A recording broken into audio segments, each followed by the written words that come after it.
Zach Hess says, I'm a Shriner, so a personal thank you for what you do for the kids. Please explain why men need a brotherhood and women need a sisterhood. Yes. First of all, Zach, thank you for the donation on that super chat. And of course, man, you're a Shriner.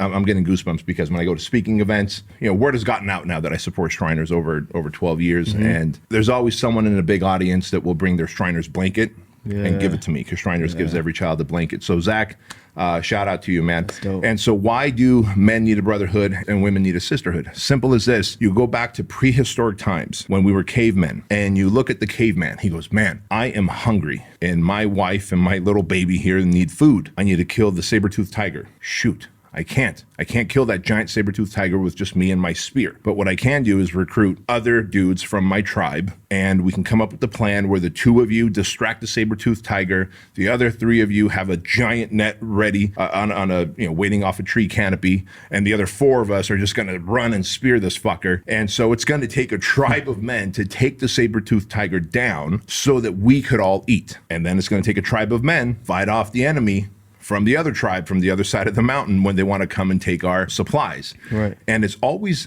been that way. And then you come more recent, biblical times. Jesus didn't just cruise around on his own. He had his disciples. They were his messengers. And yeah, one of his disciples did betray him, but Jesus didn't just cruise around on his own. Like, we need a tribe. No one man is an island. We are not lone wolves. We are actually designed to be tribal, to be in a community, to be predators when we hunt, and to be protectors when we want to save as a group. It's not a SWAT person, it's a SWAT team. It's not a SEAL, it's a SEAL team that goes and kills Osama bin Laden, because 2, 3, 4, 5 men collectively can solve much bigger problems together, can be there for one another, and can support each other. And then in the most recent times, Jack Donovan, in his book Way of Men, which, by the way, all of you should read my homie's book, Jack Donovan, Way of Men, he talks about how gangs. Think about this. Like, there's gangs, the military, even in prison, they divide up into groups. It's just in our nature. Recent society has, especially since the pandemic, it's really sped up and accelerated. But recently, the opposition, man, big government, big media, does everything they can to separate people from one another, because we are strongest when we're a tribe, when we're a team, when we're unified against the opposition. They don't want us to be unified, so they want to separate us in every way, through religion, through sexual orientation, through gender, through skin color. And so it is our job to say, fuck you, and stay unified. Same with women. Women will always achieve more when they have a sisterhood to work through problems with, to be able to support one another.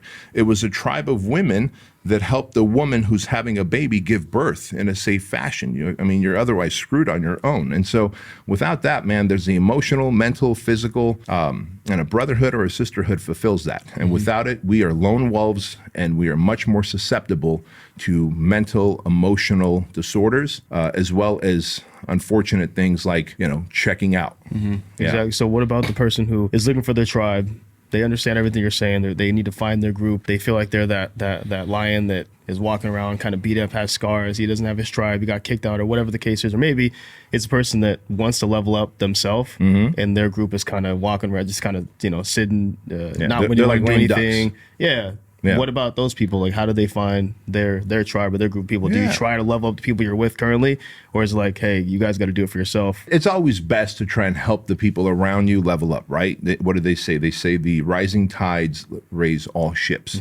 However, if I keep trying, and they're just like, man, I'm just going to stay awake late at night, binge watch TV, smoke weed, eat shitty foods, not work out in the morning, be haphazard. It's like, after trying a certain amount of times, I'm done, bro. I'm done trying, and now what I'm going to do is just focus on me. And then I'm going to see if there are any communities where people like me exist. So if I'm into running, then I might find a marathon locally. I might find a Spartan race, a mud run. If I'm into lifting weights, I might go join a CrossFit or a gym or a Fit Body Boot Camp or whatever. If I'm into playing chess, I'm very cerebral, I might go find a chess club or something. There's so many organizations, bike riding clubs. Like, if I'm into comedy and just expression, I might go join a young comics, new comics group, take an improv class. Like, I did a 6-week challenge in an improv class in Santa Monica. I met some awesome humans, man, very different birds, I bet. you know? And it was so neat meeting them and experiencing them and then realizing that, wow, here I think I'm good at a lot of things I do, but they are really talented in expressing themselves, and I wanted that skill set. So I say that because the groups exist. You have to actively seek them out, sign up for it, introduce yourself. Hey, my name is Bedros, and I'm a lion that's walking around on my own right now, but I've identified you as similar lions that have the same battle scars and the same desires to level up. And I just want to know if I could join the group. Right. And when you do that, you feel like, holy crap, now we're all cut from the same cloth. Like, I always say, like, this entire building is full of misfits. Like, we're all weirdos that didn't quite fit in, but then when you come into this building, we want you to fly your freak flag. We want you, your weirdness fits in with all the other weirdos. Right. And all of a sudden we're like, oh man, there's others like me who are just really highly driven, that are very different in the way they approach things. Most of us are very introverted in this building, but we know how to turn on the extrovert. Like, right in this group, in this building, we have our own tribe.